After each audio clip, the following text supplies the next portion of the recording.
बोलो अनंत बलवंत श्री हनुमान जी महाराज की जय। बंधुओं, शंकर जी का परम भक्त है रावण, लेकिन उसी रावण के दुष्टता पर एक दिन शंकर जी बड़े चिंतित हो गए और शंकर जी ने मन में विचार किया कि भाई ये हमारा भक्त है, हम चाहते तो ऐसा है कि हमारी तीसरा नेत्र खुले और जल के भस्म हो जाए, पर गुरु को चाहिए अपने शिष्य को दंड तो दे लेकिन मृत्यु दंड ना दे। लेकिन ये काम ऐसे कर रहा है और ये आगे भी ऐसे कार्य करेगा कि इसको मृत्यु दंड ही मिलना चाहिए और मेरे द्वारा ही मिलना चाहिए, क्योंकि मेरे इष्ट राम को ही परेशान करेगा। तो क्या करें? तो शंकर जी का संकल्प हुआ कि इसके वध में कारण मैं बनूं। तो शंकर जी के मन में आया कि हम 11वें रुद्र श्री हनुमान के रूप में जाएंगे और हम ही कारणभूत बनेंगे इसके वध का, और एक पंथ दो काज होंगे, रावण का वध भी हो जाएगा और मेरे इष्ट श्री राम जी की मैं भक्ति भी करूंगा, सेवा भी करूंगा, उनसे प्रेम भी करूंगा। अभी तो मैं शिव स्वरूप में हूं, मुझे ईश्वर तत्व माना जाता है और मैं ईश्वर तत्व हूं भी। इस कारण से कई बार ऐसा होता है बंधुओं कि अगर शिव जी को राम जी का भक्त बता दो, शैव बड़े नाराज हो जाते हैं, हमारे शंकर जी बड़े हैं, आप उनको राम भक्त क्यों कह रहे हो। कई बार शंकर जी को कृष्ण भक्त बता दो तो शैव लोगों को बड़ी क्रोध आता है, बोले हमारे महादेव कोई कृष्ण के भक्त हैं। लेकिन वास्तवता यही है भैया, आप मानो चाहे मत मानो। आप मंदिर में जाकर के ओम नमः शिवाय कहते हैं महादेव के आगे, उनको प्रसन्नता होती होगी, लेकिन आप मंदिर में जाकर के राम राम राम राम कहते हैं तो महादेव अत्यंत प्रसन्न हो जाते हैं।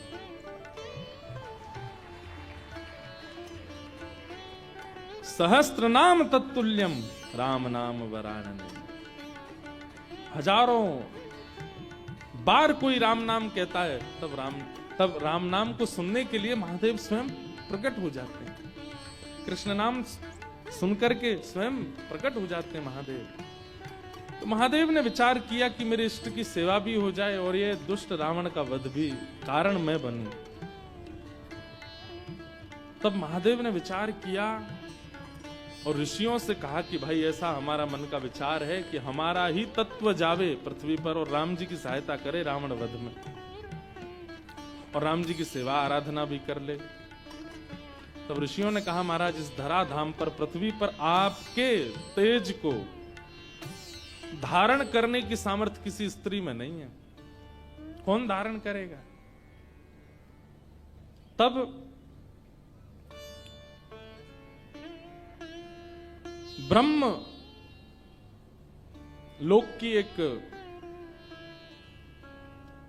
अप्सरा थी, उनका नाम था कुंजस्थला।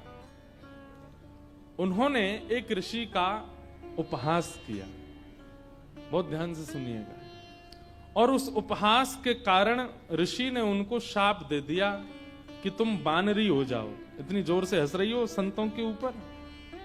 एक बात बता दें आपको, जो संत ऋषि महंत भक्त वक्ता वैष्णवों के ऊपर या उनकी भक्ति के ऊपर हंसी करते हैं, उनको ही बानर बनना पड़ता है अगले जन्म में। इसलिए कभी किसी भक्त की हंसी मत करना। कुंजस्थला को शाप दे दिया, बोले जाओ तुम बानरी बन जाओ। लेकिन क्रोधापि देवेन वरेण तुल्यम, बड़े लोगों का क्रोध वरदान के समान होता है। वो क्रोध में श्राप तो होता है पर उसमें वरदान भी होता है।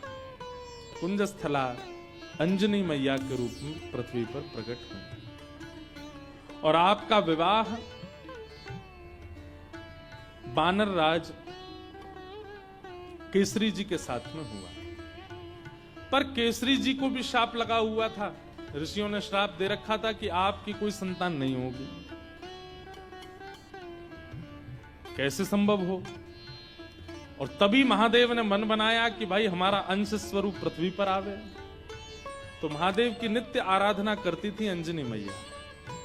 ऋषियों ने अंजनी मैया को चुना, बोले यही हैं जो महादेव के तेज को, महादेव के बल को, महादेव के जो आत्म तत्व है उसको भीतर स्वीकार कर सके। इनका तप अद्भुत है। और क्यों ना हो, विवाह के उपरांत भी ब्रह्मचारिणी थी अंजनी मैया। बहुत ध्यान से सुनिएगा। एक दिन पर्वत पर बैठ करके अंजनी मैया महादेव की उपासना कर रही थी, तभी उनको स्पर्श का अनुभव हुआ। तुरंत अंजनी मैया ने नेत्र खोल करके कहा, मैं शाप दे दूंगी, कौन है, मेरा स्पर्श करने की हिम्मत किसने की। तभी पवन देव प्रकट हो गए और पवन देव ने कहा कि मां मुझे क्षमा करें, पर मेरा स्पर्श का अधिकार सबको है, मैं सबको स्पर्श कर सकता हूं, मेरा स्पर्श अपवित्र नहीं होता। इस पृथ्वी पर चींटी से लेकर के हाथी तक कोई भी नहीं है जो मेरे स्पर्श से वंचित रहता हो, इसलिए आप बिल्कुल मुझे शापित मत कीजिए, मेरा स्पर्श करने का अधिकार तो सबको है। अंजनी मैया बोली, तो फिर मेरा विशेष स्पर्श क्यों किया आपने। तब उन्होंने पूरी बात बताई। बोले कि मां, महादेव की इच्छा है कि उनका तत्व प्रकट हो। मोहिनी रूप को देख करके महादेव इतने प्रसन्न हो गए कि प्रेमाश्रु के साथ उनका समस्त बल पृथ्वी पर झरने लगा, जिसके रूप में पृथ्वी पर विविध रत्न प्रकट हो गए, हीरे, सोने, चांदी, ये सब महादेव के प्रेमाश्रु से प्रकट हुए हैं। और उन्हीं प्रेमाश्रुओं को कई ऋषियों ने अपने अपने प्रेम पुटों में धारण किया। उन्हीं में से एक बिंदु मुझे प्राप्त हुआ और मुझे ऋषियों की आज्ञा हुई कि मैं आपके अंदर उसको व्यवस्थित कर दूं, ताकि महादेव का जो 11वां रुद्र स्वरूप है वो आपसे प्रकट हो। इसलिए मैंने आपके स्पर्श करके आपके कर्ण पुट से महादेव का वह योग बल आपके भीतर व्यवस्थित किया है। अब आप जल्दी ही एक दिव्य भक्त, दिव्य बलवंत और दिव्य श्रेष्ठ बालक को जन्म देंगे। कितने पिताजी हनुमान जी के? पवन पुत्र, शंकर सुवन और केसरी नंदन। पवन देव के वे पुत्र हैं। हनुमान जी के शंकर, अब यहां पर ऋषियों का, संतों का शंकर स्वयं केसरी नंदन, शंकर स्वयं ही आए हैं और शंकर सुवन यानी कि उनके पुत्र हैं। किसी का भाव ऐसा भी है कि भाई स्वयं शंकर जी के पुत्र कैसे हो सकते हैं, स्वयं शंकर जी आए तो इसलिए शंकर स्वयं केसरी नंदन। अब जो भी बात हो, इसका विवाद तो बड़े लोग ही करते रहे, हम तो बालक हैं, हम तो जैसा मिले गाते रहेंगे, आनंद करें सब। 3 पिताजी हैं।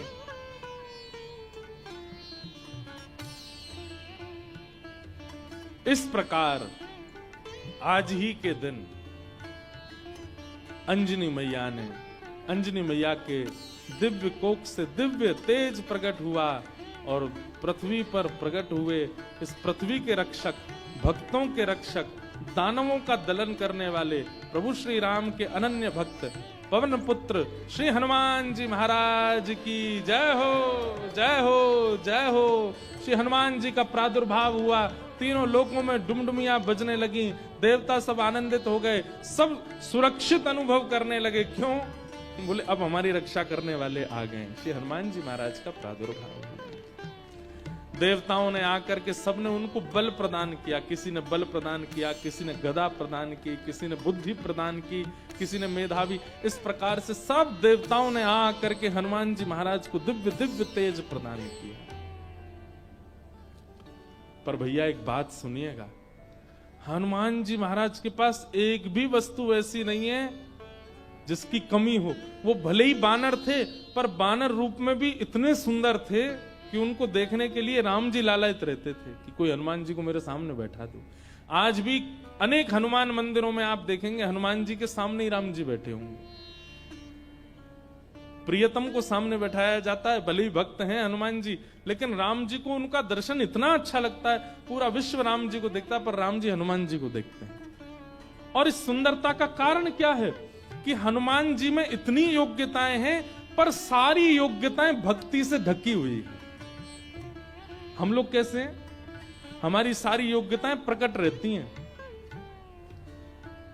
कोई व्यक्ति अगर बहुत बुद्धिमान होता है ना, उसके रूप से ही पता चल जाता है कि बहुत बुद्धिमान है। ये देखो हनुमान जी डोल रहे हैं, बाय आ जाओ। आ जाओ मंच पे, आ जाओ। ये देखो, पूंछ से लपेट दो एक आध पंडित जी को।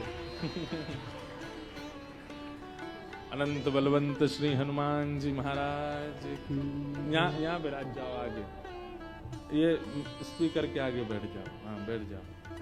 हनुमान जी बेचारे दांत नहीं है इनके, बैठ जाओ। खड़े रहोगे थक जाओगे। हे हनुमान जी बैठ जाओ, पूंछ संभाल के। गदा नीचे धर दो, गदा नीचे रख दो, थक जाओगे। बस ऐसी कथा सुनते रहो। बोलो हनुमान जी महाराज की जय। तो हनुमान चालीसा करके ही जाना सब लोग, उससे पहले मत चले जाना। हम लास्ट में ही करेंगे कि आप चले नहीं जाओ, आपसे पहले तो हमको जाना है। पर तो क्या बता रहा था मैं? हाँ, हनुमान जी में सारे गुण हैं। अष्ट सिद्ध नवनिधि के दाता, असवर दीन जानकी माता। अष्ट सिद्ध नवनिधि के दाता, अष्ट सिद्धियां हैं, नवनिधियां हैं। महाराज हम पे तो एक सिद्धि आ जाए, सिद्धि नहीं भी आवे तो हम लोग फूले नहीं समाते। उन पे तो 8 सिद्धियां हैं, 9 निधियां, पर फिर भी हनुमान जी महाराज इतने दीन कैसे? भक्ति। किसी का ज्ञान प्रधान होता है, किसी का स्वरूप प्रधान होता है, किसी की योग्यताएं प्रधान होती है, पर हनुमान जी महाराज ने सबको गौड़ करके अपने भक्ति को प्रधान रखा। अच्छा एक बात बताएं, हनुमान जी का एक गुण है, बहुत ध्यान से सुनिएगा। हम सब में कोई योग्यता आ जाती है, जैसे किसी को गाना आ जाए, किसी को बजाना आ जाए, किसी को नाचना आ जाए, तो अपने उस गुण के स्वामी हम खुद बन जाते हैं। जो भी गुण है हमारे अंदर, उस गुण के स्वामी कौन है? हम खुद बन जाते हैं। पर हनुमान जी ने अपने सारे गुणों का स्वामी राम जी को बना दिया। मेरे अंदर बल भी है तो राम जी की कृपा, मेरे अंदर बुद्धि भी है तो राम जी की कृपा, मेरे अंदर योग्यताएं भी हैं तो राम जी की कृपा। मैं सब जानता हूं पर अपने मन से कुछ नहीं करूंगा, राम जी कहेंगे तो ही करने जाऊंगा, तो ही करूंगा। पर हम लोग कैसे हैं? सारे गुणों को, सारी श्रेष्ठताओं को अपने ऊपर ले लेते हैं, इसलिए हम लोगों का उससे कल्याण नहीं होता, उससे कहीं ना कहीं हमारा मन विक्षिप्त रहता है। एक लीला सुना करके फिर हनुमान चालीसा गाते हैं। ठाकुर जी भी आ गए। जैसे किसी की विदाई होती है तो कोई बहुत रोता है ना, तो उसको अंदर कमरे में ले जाके समझाते हैं। ऐसे बेचारे के समझा बुझा के लाए, बोले फिर आएंगे कोल्हापुर में, फिर भक्त चरित्र होगा, आप चल दो, ऐसे मत करो।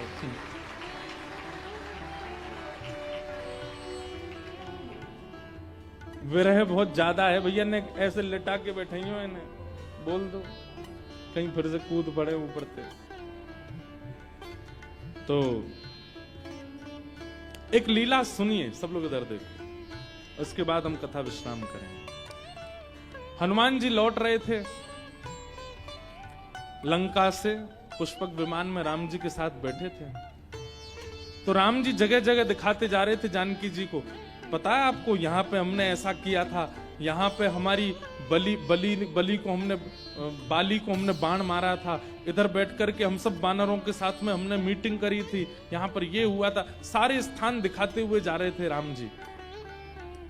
तभी एक स्थान आया, उसको देख करके हनुमान जी के नेत्र सजल हो गए। राम जी बोले, हनुमान जी आप क्यों रो रहे हैं?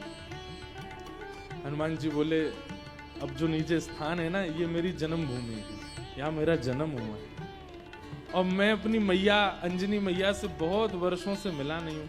मुझे सीता जी में ही अपनी माँ दिखती है, पर क्योंकि जन्म स्थान के ऊपर से जा रहे हैं तो मुझे याद आ गई माँ की। राम जी बोले, इसी वक्त यहीं पर ही विमान रोको, नीचे चलो, तुम अपनी माँ से। नहीं नहीं भगवान लेट हो जाएंगे। बोले नहीं, कोई देरी नहीं, हम भी मिलेंगे, हमारे हनुमान जी की माता जी का हम भी दर्शन करेंगे। हनुमान जी बोले, आप मिलेंगे मैया से? बोले हाँ मिलेंगे, चलो। और महाराज, अब कई लोग तो अलग अलग स्थान बताते हैं, पर एक प्रकार से श्री हनुमान जी महाराज महाराष्ट्र में जन्मे, नासिक के पास में श्री हनुमान जन्म स्थान है, ऐसा माना जाता है। सब लोग अलग अलग स्थान मानते हैं, पर हम नासिक में गत वर्ष 1 महीना थे तो वहां हमको वहीं बताया गया कि यहीं पर ही श्री हनुमान जी महाराज का जन्म हुआ। दंडक वन, दंडकारन वन। और लगता भी है वहां स्थान पर, ऐसा प्रतीत भी होता है कि हनुमान जी यहीं जन्मे होंगे। तो वहां पहुंचे और सीता जी, राम जी सब लोग गए तो देखा एक पर्वत के ऊपर नेत्र बंद करके बैठी अंजनी मैया। नेत्र खोल करके जैसे ही देखा तो सामने राम जी, जानकी जी, लक्ष्मण जी, सब वानरों की सेना और श्री हनुमान जी महाराज आ रहे। अंजनी मैया के नेत्र सजल हो गए, दंडवत प्रणाम किया, बोले वाह, ऐसा पुत्र पूरे विश्व की मैयाओं को मिले जो साक्षात भगवान को लेकर के आवे। हनुमान जी को हृदय से लगा करके मैया बड़ी प्रसन्न हो गई। अरे मेरे लाल, अरे मेरे सुत, खूब पुचकारने लगी। वो प्रेम देख करके सबके नेत्र सजल हो गए। कितना प्रेम कर, हनुमान जी इतने बलवान हैं लेकिन मैया को देख करके बालवत हो गए, छोटे से लाला बन गए। जैसे एक लाला अपनी माँ के वक्ष पर ऐसे सिर रगड़ता है और माँ के गोद में बैठ जाता है, माँ के ऊपर चढ़ जाता है, ऐसे हनुमान जी चढ़ गए अपनी मैया के ऊपर। और ये श्री अंजनी मैया एक बालवत जैसे लाला को प्रेम करती हैं, ऐसे हनुमान जी को हृदय से लगा खूब पुचकार रही हैं। हनुमान जी के नेत्र सजल हो गए, राम जी के नेत्र सजल हो गए देख करके अंजनी मैया के इस प्रेम को। अब मैया बोली लाला चल अब उतरो, देखो ठाकुर जी आए, कुछ सामग्री बनाऊं, कुछ पधराऊं इनको। सामग्री सिद्ध की अंजनी मैया ने, राम जी को अपने हाथ से भोजन पवाया। हनुमान जी आज इतने प्रसन्न हैं कि मेरी जन्मभूमि पर राम जी आए हैं। देखो हनुमान जी का एक गुण देखा आपने, हनुमान जी ने जिद नहीं की राम जी से कि मेरे घर चलो, राम जी खुद गए। यही होना चाहिए एक भक्त का स्वरूप, अपने गुरु से, अपने आचार्य की, उनकी इच्छा है जहां वहां चलो, अपनी इच्छा से नहीं। अंजनी मैया ने प्रसाद आदि के बाद पूछा कैसा रहा आपकी लंका में जो युद्ध, उसकी चर्चा तो बहुत सुनी, पर आप लोग खुद अपने मुख से बताइए कि वहां कैसा क्या रहा। हनुमान जी महाराज बोले मैं बताऊंगा, पूरे लंका कांड तो मैं ही सुनाऊंगा। सुंदर कांड से सुनाना शुरू किया हनुमान जी ने। बोले ऐसे ऐसे भगवान ने कहा पता करके आओ, और मैया मैं उड़ करके गया और जाकर के मैंने वहां पर फिर लंका जला दी, सीता जी से मिल के आए, फिर हम वापस आए, राम जी से आकर के हमने निवेदन किया, पूरी बानर सेना लेके फिर हमने सेतु बनाया, सेतु बना करके वहां गए, वहां पर लक्ष्मण भैया को शक्ति लग गई तो फिर मैं हिमालय पर जाके पर्वत लेके आया, अंजनी संजीवनी बूटी दी गई, आदि आदि पूरी कथा सुनाने लगे। सब तो प्रसन्न, लेकिन अंजनी मैया बिल्कुल प्रसन्न नहीं। सीता जी ने कहा मां, श्री हनुमान जी के इस ऐश्वर्य को सुनकर के आपको प्रसन्नता नहीं हुई? अंजनी मैया बोली मुझे बिल्कुल प्रसन्नता नहीं है, बल्कि मुझे तो संशय हो रहा है हनुमान के ऊपर। बोले क्यों? बोले हनुमान के होते हुए भी राम जी को इतना परिश्रम क्यों करना पड़ा? ये मेरा पुत्र हनुमान है, इसकी परवरिश ऐसी हुई है, इसका लालन पालन ऐसा हुआ है कि ये अकेला चाहे तो अपने एक बाम पाद प्रहार से पूरी लंका को रसातल में भेज सकता था। इसके रहते हुए सेतु बनाना पड़ा, लक्ष्मण भैया को शक्ति लगी, वैद्य बुलाने पड़े, इतने दिन तक युद्ध होता रहा, अहि रावण की यहाँ ठाकुर जी को जाकर के रहना पड़ा और ना जाने क्या क्या। ये सब सुनकर के मेरा मन बहुत विचलित हो रहा है। मुझे लग रहा है कि हनुमान तुम्हारे रहते हुए राम जी को इतना श्रम करना क्यों पड़ा? अरे तुम्हारे लिए तो बाएं हाथ का खेल है, तुम जाकर के पूरी लंका का नष्ट करके रावण को रसातल में फेंक करके सीता जी को कंधे पे बैठा करके ले आते। तुम इतना श्रम करने की आवश्यकता ही नहीं थी, करना क्यों पड़ा? तो ये बात सुनकर के और तो किसी के मन में नहीं, पर लक्ष्मण जी के मन में थोड़ा सा आया कि मैया को कुछ ज्यादा ही बल का मान है कि बहुत ज्यादा बलवान है। अरे ठीक है, हनुमान जी हो गई लीला पूरी, अब इतना क्रोध क्यों कर रही है बेचारी उन पे? अंजनी मैया समझ गई लक्ष्मण जी अभी समझ नहीं रहे कि मैं क्या कहना चाह रही हूं। तभी अंजनी मैया एक दूर पर्वत पर गई और वहां पर्वत पर जाकर के हनुमान जी को टकटकी लगा के देखने लगी। तो हनुमान जी को देखते देखते अंजनी मैया के चित्त में वात्सल्य उमड़ा और वही वात्सल्य उनके पयोधर से दुग्ध बन करके बहने लगा। एक बूंद दुग्ध की पयोधर से निकल करके जैसे ही उस पर्वत खंड पर गिरी, पर्वत बीच से विदीर्ण हो गया, ज्वालामुखी प्रकट हो गई, काले काले बादल आकाश में छा गए, पृथ्वी डामाडोल हो गई। लक्ष्मण लाल जी बोले ये क्या था? तो अंजनी मैया बोली ये अंजनी के पयोधर के दुग्ध के एक बिंदु का ये असर है। जिस बिंदु को पृथ्वी और ये पर्वत नहीं सहन कर पाते, उस बिंदु, उस दुग्ध में पला बड़ा है हनुमान। उसको अपने गर्भ में धारण किया हनुमान ने।